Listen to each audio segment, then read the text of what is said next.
That's odd. Usually the blood gets off at the second floor.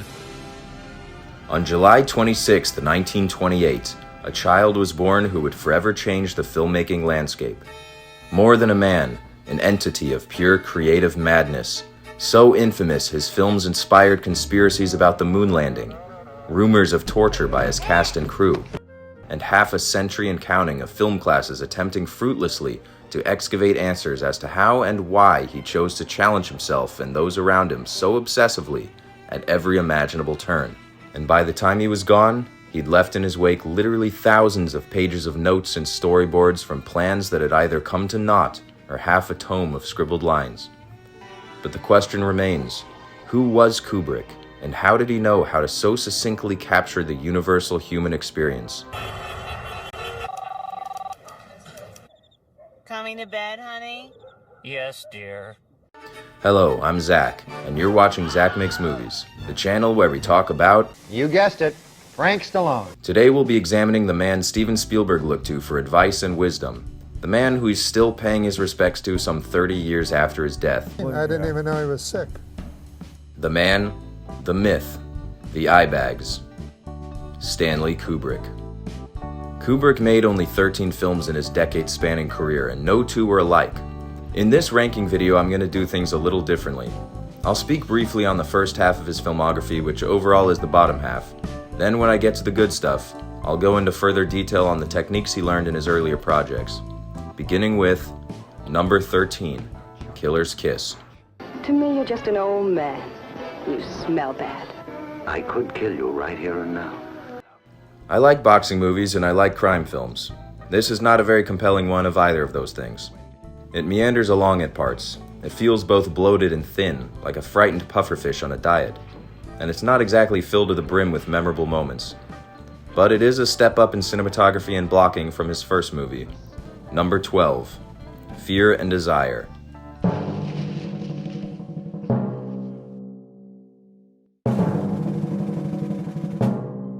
Fear and Desire was Kubrick's first feature. I appreciate it just slightly more than others might, simply from a standpoint of it being his debut foray into film, and the clearest proof in his career of his origins as a still photographer, for better or worse. Kubrick was quoted as saying, "It's not a film I remember with any pride, except for the fact it was finished." So we'll move on. Number 11, Lolita.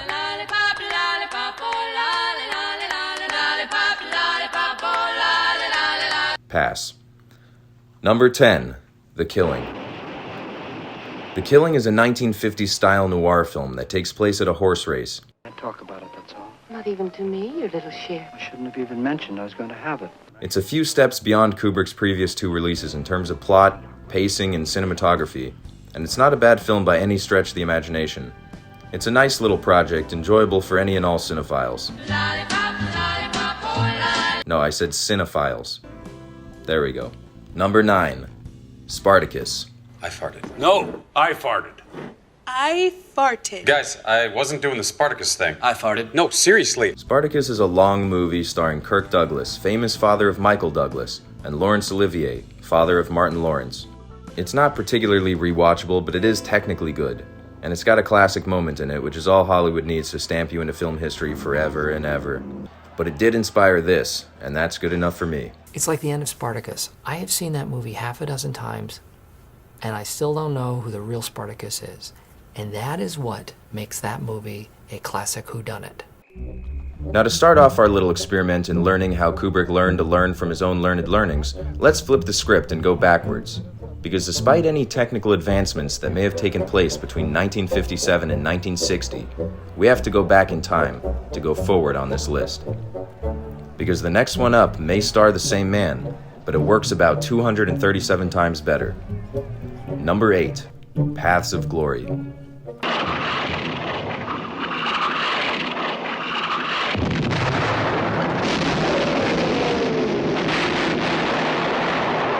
Paths of Glory is a great war film in that it challenges the very idea of war. It's not propaganda, it's not flashy, it's tight, it's well written, it's cohesive and smart. And it began Kubrick's love for his signature backward tracking shot. This is a solid film, folks. Don't ignore it just because it looks incredibly boring.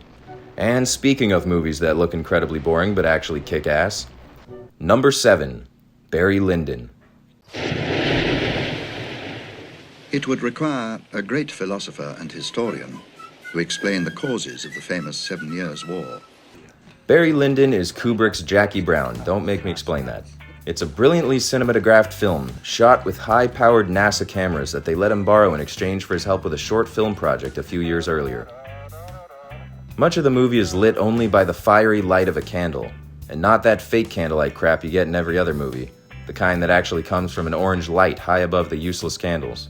No, these cameras, lent to Kubrick in an unprecedented and unrepeated deal by NASA, were able to capture faces cleanly in pure, unfiltered, unadulterated candlelight, which anybody could see, unless they had their number 6, Eyes Wide Shut.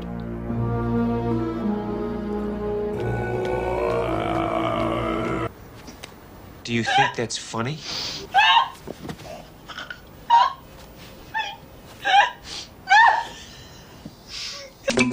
I need a cloak with a hood and a mask. Speaking of capturing light on film, this movie does just that in ways I see so rarely that it makes me want to join a fetish sex cult of high society furries? Wait, what the f*** am I watching right now? Oh right, it's Stanley Kubrick. Draining the life force out of Tom Cruise and Nicole Kidman's marriage, ultimately saving her from a lifetime of Scientology. Eyes Wide Shut was Kubrick's final film.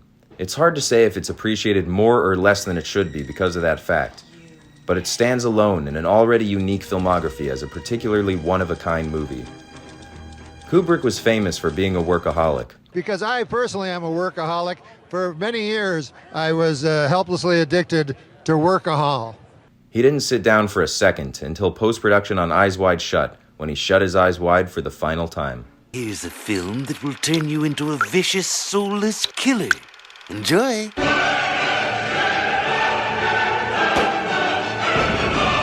Number 5, A Clockwork Orange. This movie is extremely disturbing and I don't recommend it lightly. If you have a more sensitive stomach and you don't enjoy watching British people, I understand.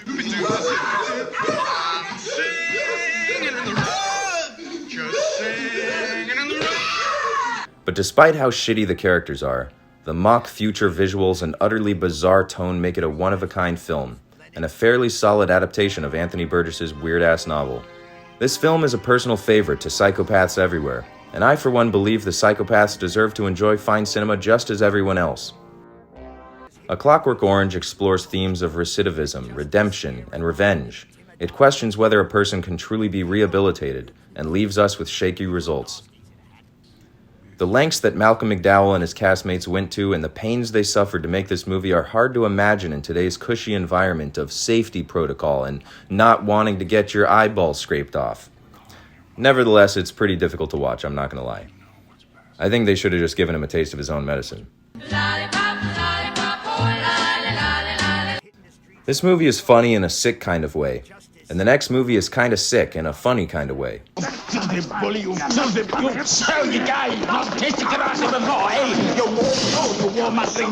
Gentlemen, you can't fight in here. This is the war room. Number 4, Dr. Strangelove, or How I Learned to Stop Worrying and Love the Bomb. Dr. Strangelove is what would have happened if Airplane were directed by Stanley Kubrick. It's a hilarious satirical send-up of the threat of nuclear holocaust. That can't be right. Peter Sellers is at his best here, playing 3 different roles, each one funnier than the last. To foster and impart the required principles of leadership and tradition.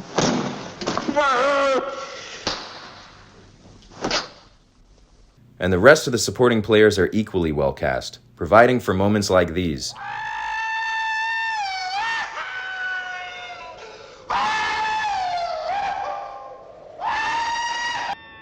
It's Kubrick at his funniest and most provocative, and most importantly, most insane. Hey, see the sign? Jerry. Kubrick famously required that the table in the war room be green, despite it being a black and white film. His reasoning?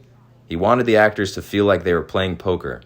With a spirit of bold curiosity for the adventure ahead.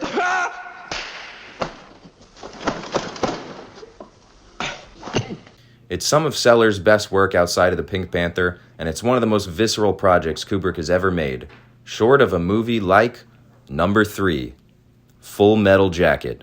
Who's the slimy little communist shit twinkle-toed cocksucker down here who just signed his own death warrant? Nobody, huh? Now, this may not be his best, but it will always be one of my favorites, as it was the first Kubrick film I'd ever seen. I saw it in high school and immediately was struck by the intense visuals, the unique but realistic characters, and the stark contrast between the two main acts of the film. Like 2001: A Space Odyssey, Full Metal Jacket is broken up into sections that vary tremendously from one to the next. Like Psycho, it feels almost like two separate movies, the before times and the after, and in this case, before and after the experience of war. Of course, in this movie, the horrors begin long before the battlefield. Hi, Joker.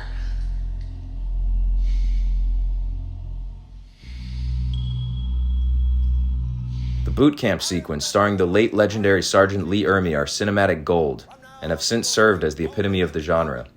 Got a war face? Ah! That's a war face! Now let me see your war face! Ah! Bullshit! The movie has its problems, like any other, and it probably didn't do wonders for Asian stereotypes, but it did give us that great Two Live Crew song, so I think it was worth it.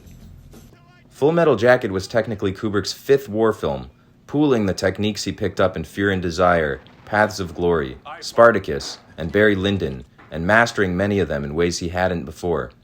Elements of the film can come off as pro-war propaganda in the wrong hands, but the ending is nothing short of haunting.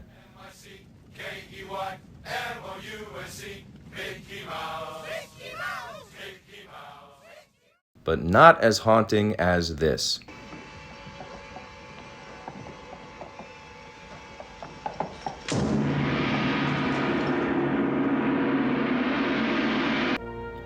Number 2, The Shining. I've talked about The Shining on the channel before, but I want to go a little bit deeper this time. That's what she said! In 1977, a coke-addled lunatic by the name of Stephen King wrote one of the greatest horror novels of all time. And what was his reward? The terrible displeasure of having his work adapted by the best filmmaker on the planet. Okay, look, I get it. This movie isn't a perfect adaptation. In the book, Jack is a troubled but well-meaning man who wants nothing but to break the cycle of abuse and protect his family from himself, tragically succumbing to his demons despite his most valiant efforts. In the movie, he's Jack Nicholson. See? It's okay. You saw it on the television.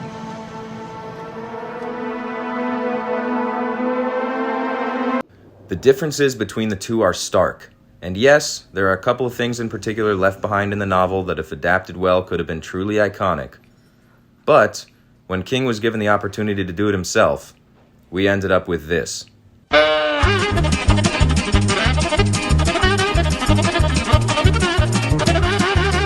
In all fairness, as a horror author myself, I do understand the fear of having your work pillaged by an artist with a different vision.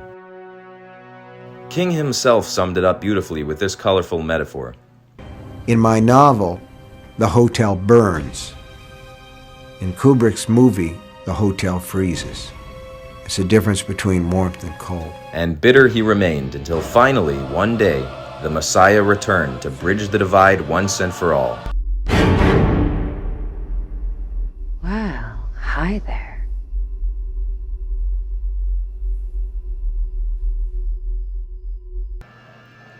The Shining is by far my most rewatched Kubrick movie. It's so famous I knew nearly every beat of the story before I'd even seen it once. Maybe I'll check out that Axe collection. See you later. Mom, is Dad gonna kill us? We're just gonna have to wait and see. The camera work is so hauntingly flawless, once again utilizing those Paths of Glory tracking shots, now tightened up on a rolling dolly. And it takes inspiration from Lolita in uncomfortable adult-child interactions. But don't be reading my mind between 4 and 5. That's Willie's time. But that only adds to the rising, thumping, pulsating tension that boils over the pot into a sizzling steam of palpable terror. The music is just a few seconds off, as if purposely mistimed to create a distrust in our captain, the wild-eyed filmmaker. It's like you're on a gondola, and the Italian dude stops singing and starts rowing toward a cliff.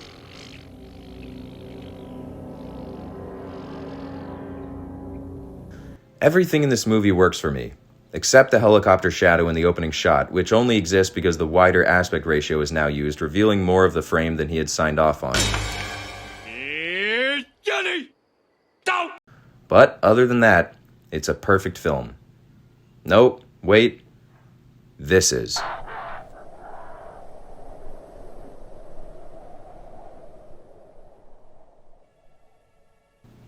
Number 1.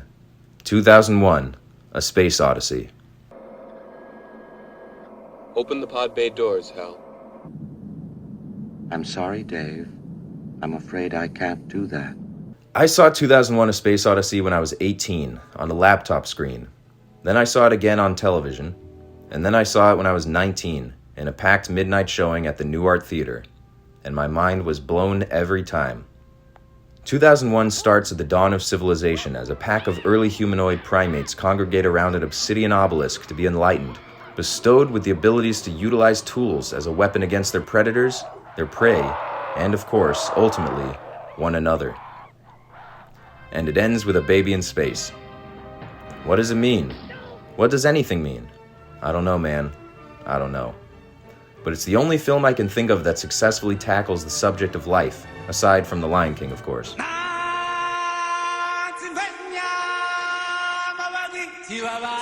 The incredible 360-degree spacewalk shots, achieved by a stationary camera on a rotating walkway, give way to the gravity of futuristic technology, and the nearly mathematical cinematography contributes to the perfect Wes Anderson on steroids symmetry of the film.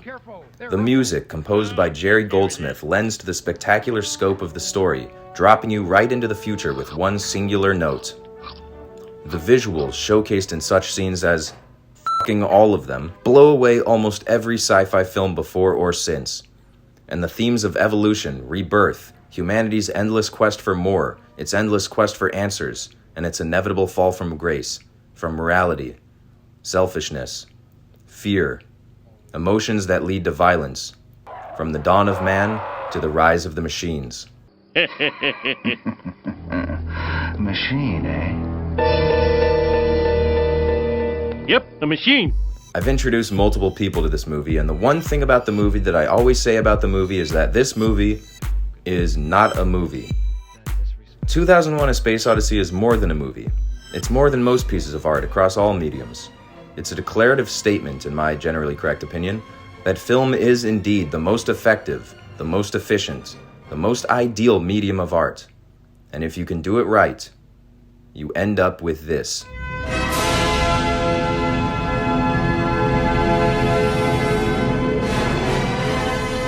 That's all for now, folks. I hope you enjoyed this definitive and completely objective ranking of Stanley Kubrick's 13 films. 14 if you count the moon landing. If Hollywood lacks the color and excitement of its early days, I think, on the other hand, it provides the most exciting and stimulating atmosphere of opportunity and possibilities for young people today. If you like this kind of content, give it a like and subscribe, and let me know in the comments what you want to see next. And remember, no TV and no beer make Homer something something. Go crazy? Don't mind if I do!